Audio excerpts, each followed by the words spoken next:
ไปตากต่อนะว่าเนาะตากอะไรก็มันกันนั่นแหละพี่น้องเลยเนาะเป็นได้บ่ครับคือซีนี่แหละพี่น้องเลยเนาะคลิปนี้เขาเองค่ะได้เวลาแล้วบอกครับแม่นทางประเทศเองก็จะได้จบคลิปก่อนสำหรับคลิปนี้เนาะบ่เวลาและพี่น้องเลยเนาะเอาเนาะนะที่บ่นี่จะบ่เป็นยังบอกทำกันต้องช่วงนี้บ่เป็นยังบอกพี่น้องเนาะนักนะทำบนยอไก่ได้เนาะบนยอไก่แม่แสดงยานอกกระสอบเข่าเลยได้สินเลยนี่บนไหวอยู่บ่จะต้องเอาหาเกาะไว้ก่อนเรือบาดทั้งสิเมื่อจังเอาบ่เอาขอเลยสักแก๊สเนาะเอาได้เห็นได้ใช่เอาให้ลุงตุ๊กได้ใส่เนาะเสียสละบ่เสียสละให้นะทำดีกันเลยนี่แล้วไป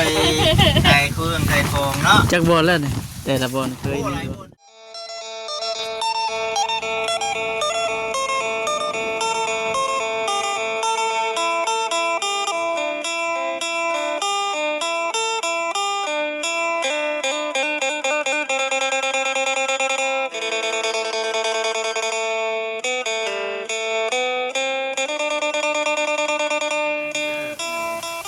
มาใหม่อีกเนาะนี่ก็เกี่ยวทั้งนี้เนาะเดี๋ยวอื่นเกี่ยวกับนั้นเป็นว่าเกี่ยวกับนั้นแล้วก็ที่มาพี่น้ำเนาะเขามาลงอีกจังหวะเนาะจิกอ้อยท้าจิกอ้อยท่ามีฮอดจิกอ้อยท่าอีกนี่เนาะอ้อยตัวใดอ้อยยืนนี่แหละลายอยู่ค่ะคือเอามาได้ไรนะเรียบใดหน่อมันนะเอาหน่อมันนะไม่ได้มีบ่มาดินี่แหละหน่อแบบเปิดเลยดิเนาะได้บ่มืออื่นได้บ่ดิจังว่าเนาะแล้วแต่ทั้งน้องสะดวกเนาะมันบ่เป็นยังบ่เขากินน้อยๆเป็นยังไม่ได้ใส่ถุงไม่ได้ใส่เดี๋ยวเขาใส่ปูดิบ่ได้ใส่ไม่ได้ใส่ถุงถุงน่องน้องบ่ได้ใส่บ่ปูตังซ่าทำโมใส่ปูก็กล้ากินอยู่ได้เนาะอ้อยก็ดังใหม่แบบเขาบ่กินแบบบ่ได้เด้เดี๋ยวบางอย่างนี่ก็ได้แหละอ้อยธรรมชาติเป็นแบบนะถึงจีก็ไม่ให้แซ่บอยู่ว่ะน้อยแซ่บเก่งแค่นั้นใส่สิ้นหมูก็ได้ใส่ปลาทูก็ได้ใส่สิ้นหมูก็ได้ปลาทูก็ได้สิ้นหมูแซ่บกูสิ้นหมูแซ่บกูมูเลยเนาะกะเอาดีใจน้ำเด้อน้องตุ๊กเด้อไม่จะสิจัดเจงนะบัดนี้ไว้ใช้ละเฮาบัดนี้เนาะเอาไว้นี่ก็ได้น้องสิไว้เองก็ได้ว้ายคนท้องโยนักได้บ่มันนักเลยนี่เห็นบ่บ่เขาปะไว้อยู่นี้สิไปไว้นี่ลองไก่เด้อไก่แล้วเนาะทุกเอาไว้ในหนึ่งหาในปกไว้ผ้าห่มปกไว้ก่อนมาก็เปิดสะพายผัวบัดแทนใช่ไหมยังอันนี้ดิน้องใส่ให้เรียกบ่มื้อแล้วครับเป็นนั่นพี่น้องอีกเจ้ามือเงินเดือนเจ้าผัวเจ้า6 มื้อโอ้ยหา6 มื้อบอกเขาเด้อโอ้ยหาเงินเดือนออกก้อนถึงหา6 มื้อถูกแล้วจะคิดเลทไปฝากท้องในกับบ้านบัดนี้เนาะจ่ายไป9,000แล้วค่ะจ่ายเป็นยังเป็นนัวเลยเนาะมันต้องจ่ายได้เหรอเนาะที่ได้จัดเอาครอบครัวเขาต่างเลยดิครอบครัวเขาแล้วพี่น้องเบิดเท่านั้นเงินน้องเบิดเท่านั้นยากินน้ำเย็นก็ไม่ได้กินหวาน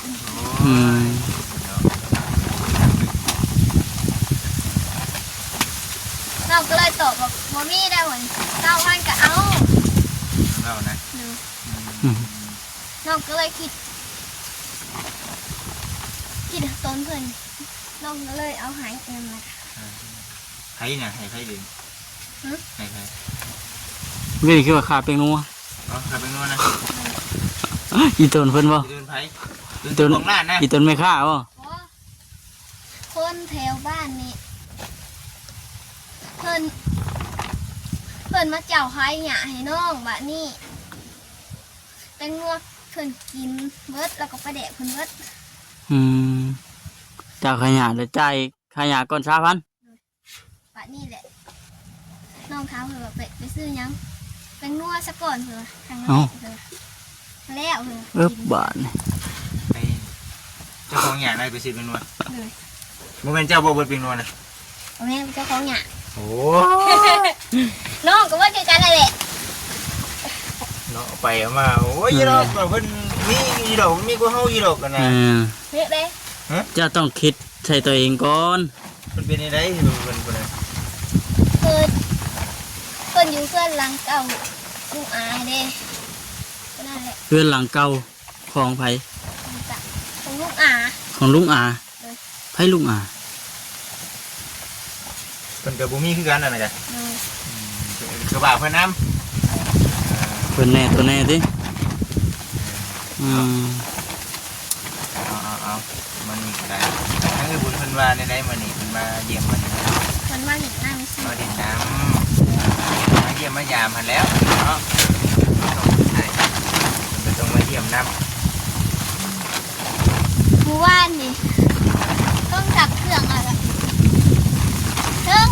มาผักผ่อนเมื่อวานมันแดดแรงด้วย เด็กเองบอกว่า ผักเครื่องเราก็มาผักผ่อนแล้วก็เอาไปตากต่อนะว่าเนาะ แม่น ตากอะไรก็มันกัน นั่นแหละพี่น้องเลยเนาะเป็นได้บ่ครับคือซีนี่แหละพี่น้องเลยเนาะคลิปนี้เขาเองค่ะได้เวลาแล้วบอกว่าครับ แม่นแม่น ทางประเทศเองก็จะได้จบคลิปก่อนสำหรับคลิปนี้เนาะ บ่ ถึงเวลาแล้วพี่น้องเลยเนาะเอาเนาะนะจะบอกนี่จะบอกเป็นยังบอกท่องสำนักท่องสำนีบอกเป็นยังบอกพี่น้องเนาะนักฮะ ทำบนยอไก่เด้เนาะ มือยอไก่แม่น แสดงยานอกกระสอบเข่าเด้อืม ได้สินเลยนี่บนไหวอยู่บ่ จะต้องเอาหาเกาะไว้ก่อนเรือบาดเฮาสิเมื่อจังเอาบ่ เอาขอเลยสักแก๊ส เนาะเอาเดี๋ยวเฮ็ดได้ใช่เอาให้น้องตุ๊กได้ใส่เนาะ เสียสละบ่ เสียสละให้นะทำได้ก็ได้นี่แล้วไปไก่เครื่องไก่ทองเนาะ จักบอลแล้วนี่แต่ละบอลเคย โอ้หลาย มี บนเลย แก๊สนี่ได้ โอ้เนาะ เสียสละให้น้องตุ๊กเอา เสียสละให้น้องตุ๊กมื้อนี้เบิ่งครั้งแรก ต้องในห้ามือเลย เจ้าทีน้องตุ๊กจะได้คือว่าอย่างไรเป็นอะไร เป็นยังคือว่าอีกได้ มันมีบนไหวบ่ เอาไว้เสพปลา เจ้าไว้นี่ก็คือเก่ามันมีน้ำ ไว้ แข็ง เนี่ยเนื้อสิ เดี๋ยวซื้อมาใช้เนาะ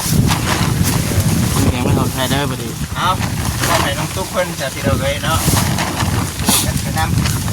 ำ สองเทื่อคอเลยได้นี่เด้ ท่องเที่ยวคอได้ก็บ่ให้บ่ได้นี่เนาะเจ้าต้องใช้แปลงเด้อนี่เนาะ จัดเดี๋ยวจังจัดแกงมัน ชัดเจนเด้อมันอยู่บน ข่าวในตู้ข่าวแล้วเอา อันปานใด เอาผ้าห่มมานี่น้องตุ๊กมาปกไว้นี่ จะต้องเอา ผ้าห่มมานี่ปกไว้แล้ว มาไว้นี่แม่นบ่ โอ้ล่มพี่น้องเลยเนาะ ลม โอ้ยรู้สึกว่าเป็นกระเพาะเป็นนี่เนาะ ไม่กินข้าวบ่ฮะ กินอยู่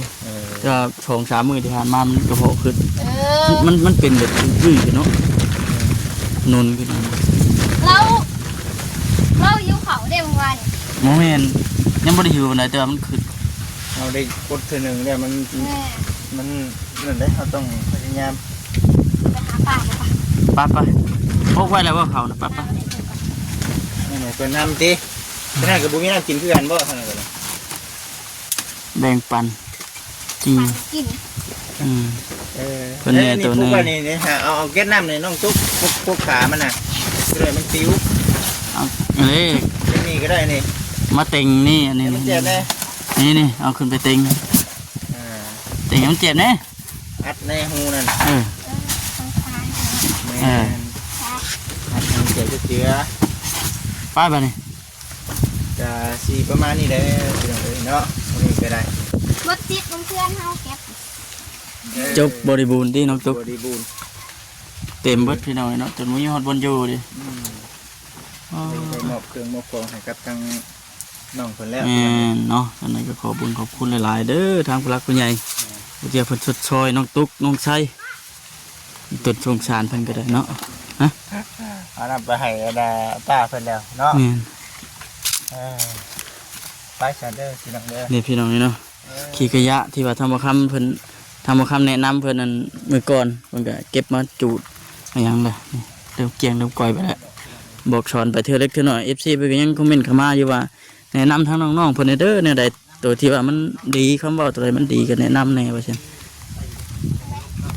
นั่งบางพุ่นก็ได้มันจะบ่ล้ม เอาน้องมวยสบายดีเชื่อน้องมวย สบายดี ไป พุ่นหน้าบ้านพุ่นไป พุ่นแหล้วมันจังบ่ล้ม ทางหน้าบ้านพุ่นไปเอาพี่น้องเอ้ยเนาะ น้องมวยว่าซื้อเพิ่นน่ะ น้องมวยแม่นเนาะ หลบเปล่านี่เนาะ เป็นไร เพื่อนแท้ เพื่อนได้ว่าสิล่างอยู่มื้อนี้เนาะบ่ได้ล่างก็เด้อพี่น้องเอ้ยเนาะสิล่างก่อนมื้อบ่ได้สิล่างก่อน ๆมันทักเพื่อนบ่บอก เออ สุดยอดแล้วล่ะเพื่อน ยอดมันบ่มีเรื่องนั่ง น้องมวยอายุจักปีน้องมวย21ปีสีละลาวเดียวกันกับอันน้อง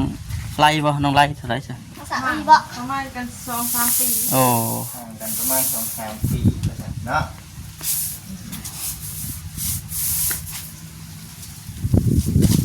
นี่แหละเพื่อนเนาะ เอาแบบนี้แหละพี่น้องเอ้ยมีน้ำมีนายกินน้ำอยู่กันสิได้แม่นบ่ แม่น พุ่นจักปีแล้วครับพุ่นน่ะ 3 ปี 3 ปีคิดดื้อบ่นะฮะ จะดื้ออยู่ ไปเฮ็ดได้อันนั้นน่ะคือถือน้ำร้อนบ่ ไม่ยังนะ อยากกินนุ่ม อยากกินนม เลย อยากกินนมน่ะไปเฮ็ดได้ มัน แม่ เป็น ส่งบ่ทันแล้วบ่ความน้ำฮอด โอ้ เออตั้งแต่น้อยมันบ่ ตั้งแต่8 เดือน ตั้งแต่8 เดือนโอ้ตั้งแต่คือ เขาเด็กน้อย ที่ดื้อ นะ นะตอน8 เดือน สิได้พี่น้องเอ้ยเนาะทั้งลูกผัวไปเฮ็ดเวียกเฮ็ดงานทั้งนี้ก็อยู่เฮือนอยู่ซ่าน1ข้าว1น้ำได้เนาะถ้า แม่ เวลากินข้าวกินน้ำก็มากินน้ำกันใช่ป่ะตอนเที่ยง ตลอด เฮ็ดอยู่กินกับกินน้ำกันตอนเที่ยงนี่ติ ยืนน้ำแน่หั่นแหละยืนกันไปน้ำบัตรเจ้าบัตรข่อยหั่นแหละ ที่ไปที่ลาวเนาะ บัตรสามัค พา คี ใส่กัน แม่นบัตรถึงเวลากินข้าวสามัคคีก็กินเนาะ แม่ เห็นได้ใช่เวลาบ่อยู่ได้อยู่น้ำกันก็กินคนละเทื่อเนาะ แม่นนั่นแหละ อืม แล้วไปใส่ก็ไปน้ำกันนะเนาะเบิ่งนี่ไปออกนอก กั นี่ นเลย ไปน้ำกันได้เลยว่าใช่ ถือกันปานไปยังพี่น้องเลยเนาะ ตามหลังกัน เบิ่งเงานี่เฮียนฮู้น้ำมันป้านี่ได้เจ้าก็ได้ เออ มีลูกมีเต้าก็ศึกษาน้ำเล่า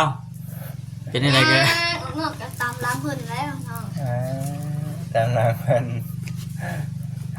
ถามเพิ่นแล้วป้าสิกินยังมื้อนี้สิกินข้าวกับยังตามแต่เนาะ ไผเป็นเซฟอ่ะนี่ ป้า เห็นป้าเห็นกินน้ เดิน เลย ำเนาะทีเนี้ยคือเห็นนี่แหละน้องหมวยเอ้ยเนาะเพิ่นก็ได้ยังน้อยเนาะมีหยังก็บอกเพิ่นนำ แม่น ปี มี กระ ก็ ทูกินเฮา ปิ้งไปทูกินน้ำมาฉันชิ้นหมูได้ฮะ ปีกระทู กระชอนเรือเพิ่นไปแล้วกินอีเวนต์เป็นชาวบ้านน้องสาวแท้นี่ก็ได้ อันนี้ได้ เลย เห็นบ่ หักเพลงคือน้องชาวแท้ๆนี่แหละเนาะ สาวแท้นะ เด็ก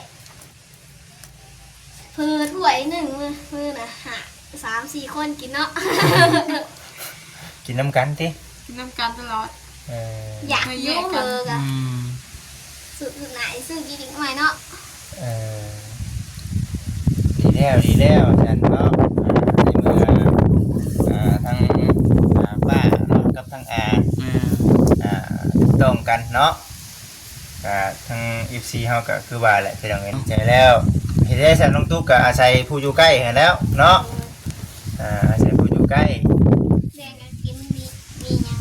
อืม หักเพลงกันเนาะ คือประเด็กเป็นงัวเพิ่นบ่ บ่มี บ่มีกะน้องกับแดงเพิ่น บัดเจ้าบ่มีเพิ่นก็แบ่ง เลย มันก็แน่นอนนะ ต่างคนต่างเบิ่งกันเนาะเฮ็ดได้ใช่เนาะ สิออกนอกไงสิออกไปซื้อสิออกไปซื้อน้ำแข็งบัดนี้ เอาเดี๋ยวก่อนเนาะจะหน่อยก่อนกว่าเนาะเบาดิดน้ำก่อนกัวเห็นว่าก็ได้เนาะ ไปเลยดิ อาแล้ว บัดเบาเมื่อก่อนกว่าเนาะซื้อน้ำแข็งมาใส่หมูนี่ซื้อปลานี่แหน่เนาะเดี๋ยวจังว่ากันสันพี่น้องเอ้ยทั้งน้องมวยนี่ก็คือว่าเนาะมาอยู่นำน้องไล่เพิ่น แม่น อยู่ทางน้องไล่ ติพี่น้องเป็นหาคน หาคนบ่ทั้งเจ้าเป็นจังได๋สามี อืม ลูกสาวลูกชายจักคนจากทางพ่อ มี นั้น ลูกสาว2ลูกชาย1 มีครอบครัวเบิดเลย มีครอบครัวมีคนหนึ่งนอกหนึ่งน้อยอยู่ อืมเป็นได้ใช้เฮือนชานบ้านทองทางเจ้า ก็ทุกข์ยากเงินไม่เนี่ย แต่ว่ามีไห้มีนาอยู่บ่ บ่มี บ่มีกันปะ บ่มี ดอก ไปพ่อกันได้เจ้ะนะขออนุญาตถามหน่อย สามเดือน ในโทรศัพท์นี่บ่ พอกันในบ้าน ในบ้านนี่ เอาคนบ้านเดียวกันเนาะ นั่งลงนี่ เป็นหยังบ่เป็นหยังเนาะบ่คุยกันนี่แห แม่ ล้วแต่เฮาเองก็ว่าเดี๋ยวมีโอกาสถ้าถามน้องได้ก็เดี๋ยวน้องได้ก็สิว่าดอก แม่ เนาะอันนี้ก็บ่แม่นว่าหยังไดเนาะนักเรียนนักที่บ่จิตถามเบิ่งก็น้องไล่เพิ่นก็บ่กล้าให้กับทั้งลูกทั้งเมียถ่ายคลิป บาง ปาน ที ใด ก็น้องไล่มันก็สิกระชับบอกทั้งอัน อืม น้องมวยเพิ่นอยู่ดอกเนาะว่า ย่านมัน ย่า ย่าน น เป็นญาติ เพิ่ม การดิบซีถล่ม เปิดโตเมื่อแรกได้ ไม่ได้บ่มื้อนี้ มื้อนี้เว้า น้ำสาวบุญ อืม อืม ก็บ่ว่าหยังเพราะว่าเอ้ายิ่งเฮาอันน่ะตีเนาะตีตัวออก แม่น ยิ่งเฮานั่นบัดสิเฮ็ดให้หลายๆคนคิดเนาะ แม่นนั่นแหละ ว่าเฮาเป็นในนั้นในนี่ทั้งที่เฮามาบอกมาว่าคำว่าคำจาเฮาเฮาบอกเหตุผลเนาะให้กับทาง FC ก็มันสิบางๆลงเนาะก็บ่ติเพิ่นได้ทั้งที่ผู้เพิ่นคอมเมนต์ว่าน้องไล่เนาะพาลูกพาเมียมาอยู่พี่เลยลูกเมียสิว่าจังไดล่ะเนาะในความเป็นจริงก็เอ้าเนาะก็อยู่นํกันอยู่น้ำลูกน้ำผัวคือย้อนฮักย้อนเพลงนี่แหละเนาะ แมน ผัวพาอยู่ใส่ก็อยู่แม่นบ่ แมน นะเนาะน้องตุ๊กได้ซะ แม่ แม่น พา คือ ให กั ญ่ น ก็ บ่ อยู่ ผัวเขาอดเขาก็อด เอ้า เนาะเลย พาอดข้าวอดบ่นี่ติ ขอถ่ายเลยเนาะ ยามเงินถึงสิออกแบบเขาเบิดดิ อดบ่นี่ติ เลย อย่าไปหาคุดก่อยคุดมันกินบ่แม่นบ่มีว่าเท่านี้ เลย เออ มีแต่ไรอ้อย อืม จะได้อ้อยเป็นจะได้ซะน้องหมวยมาอยู่กับทางน้องใดเพิ่น ก็ บัด ดีอยู่ ดีอยู่บ่ ดีอยู่ คือว่าได้เนาะคือเราเห็นที่ผ่านมาบัดช่วงลำบากก็ลำบากคือกันในน้องๆกัน ลำบากน้ำกันแล้ว คือดีเนาะคือดีแล้วเนาะจึงมาอยู่ร่วมกันนี่ ตัด เนาะ สินใจดีแล้วเนาะ โดย คือว่าได้ทุกสิ่งทุกอย่างเนาะก็โดนแต่ทาง FC เพิ่นก็เข้าใจอยู่นะทางแต่เฮาเองก็เฮ็ดได้จากที่เราเนาะเรื่องที่มันเกิดขึ้นแล้วเฮาก็บ่อยากให้มันเกิดแต่ว่ามันเกิ วั ด นมันผ่านไปนะ แม่เจ้าก็บ่ได้คิดหยังล่ะว่า ไม่ได้คิดเลย คือบ่ได้ถือสาหยังเลย ไม่ได้สร้างเลย เนาะ ไม่เคยดีดผ่านมาซื่อ ใหม่ที่เฮาเนาะใหม่ที่ เริ่ เฮาม ต้นใหม่ว่าซั่นเนาะน้องมวย หากมีแผนการว่าสิเฮ็ดจังได๋ซะสองผัวเมียคิดว่าคือว่าได้เนาะเฮาทางน้องๆเพิ่นบัดเคยถามบ่จิตก็เคยถามน้องได้อยู่ก็คือว่าบ่ได้ไปไสเนาะมีแต่ว่าสิไปเฮ็ดงานอยู่บ้านนี่แหละเนาะ โดยยิ้มให้ตัวได้เลย ค่ะ เป็นตาชานก็บ่ได้ เขามาแล้วก็เลยเขาแจ้งมาเป็นเขาไอ้เพิ่น แม่นบ่ เลย นึ่งข้าวนึ่งข้าวให้ลูกให้ผัวแต่ละคนเนาะแม่นบ่ หาอยู่หากินน้ำแถวใกล้ๆนี่แหละเนาะหาลูกหาผัวมาแต่เวียกแต่งานว่าซั่น น้ำแก้วไอ้เพิ่นมาเศร้า น้ำแจ่ว เลย เนาะ แนวมีแห้งเด้เนาะ น้องมวยได้จ้ะตามแม่งให้น้องไร เอาเงินให้เพื่อน แน่ เอาเงินให้เพื่อนมันก็ให้ดอก เออ ดีแล้วเนาะ เงินนอกเงินกับเบิดเลยเด้ เออ เทิงซื้อเขาแล้วก็เทิงไปยังระยานี่กับเบิด ชื่อหันชื่อนี้แน่เด้ ซื้อน้ำแพ็คนึงมานะเบิดเลย สันสิกินบัดนี้น้ำนั่นบัดนี้ ต้องย่าน เบิด มัน เลยได้ ฮะ คืนหนึ่ง คืนหนึ่งเบิด มันกินน้ำลายจักท้องยังปุ้งขึ้นปุ้งขึ้น เนาะว่าจะท่อง ว่าท้องไง มีแต่คอแห้ง บ่ ก็แห้งบ่ อยากกินน้ำเรื่อยดิ นี่บ่พี่น้องคนท่องบ่เป็นแบบเดียวกันบ่เนาะ เออ คอแห้งแล้วก็มากมักจะกินน้ำไอ้นี่น่ะ2 ตุ๊กกลางเว้นน่ะ เอามีแต่ว่า มื้อละตุ๊กหนึง ให้กับทั้งพ่อแม่พี่น้องเพิ่นพิจารณาเบิ่ง แม่ เนาะเป็นจังไดก็ได้พี่น้องเอ้ยในความเป็นจริงก็ทั้งสองคนเพิ่นก็ฮักเพลงกันอยู่เนาะน้องตุ๊กก็บ่ได้ขึ้นหยังใดเนาะมีแต่เป็นสิได้ซะเนาะ กระแบงกันกินนี่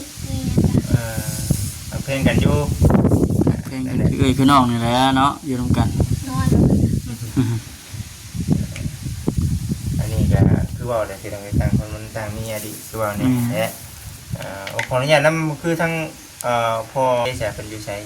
อยู่บ้านเฮาบ่ คนบ้านเดียวบ่ น้องมีวัน อยู่บ้านอื่นบ่ถูกต้องกันนี่ได้ติ แม่ เลิกลากันไปเห็นป่ะมันต่างคนต่าง ต่างคนต่างหับเหตุผลกันได้ แม่น้องตุ๊กก็รอถามผัวบาทนี่เด้ออืมไปซุมื้อน้องชายนั่น ไปได้หา6 มื้อเลยเนาะ แม่ อีก3 เดือนก็เตรียมเป็นแม่คน มีลูกอ่อนแล้วแหล้ว ยังขาดไป ยังขาด ในชีเป็นจังหวะแนะนำเลยเด้อทั้งน้องเพิ่นแน่ใดมันนั่นก็ ยิบ โอ้ ฝากกระแดงก่อน ปากไฟ ฝากเอามาแขวกัน แขวกันเป็นสีหน้าไม่ได้หวาน เป็นยังไงมันเป็นหยัง กินน้ำต้มบ่ โดย เออ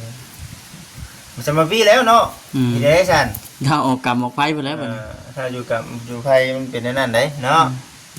ถ้าผู้ที่ว่าเพิ่นเคยอยู่แล้วนี่ ยั น่ะ งได้แขว กระแดงกันเลย เออ ไปดูน้ำตกกันแหละ ตัวเท่าวิทย์คนนั้นเนาะ มาวิทย์กรรมกันเลย แม่เมียอยู่กับอยู่ไฟเนาะผู้เป็นผัว เวรกรรม ถูกต้องแท้น้องตุ๊กนี่เนาะจักแท้เนาะ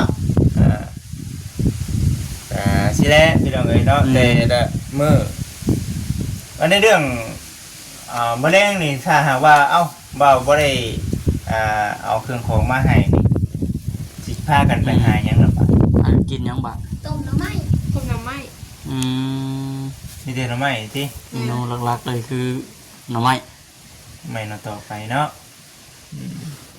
ยังไม่ได้กินของเศร้าเลย เฮ็ดหยังยังบ่ทันกิน เนาะ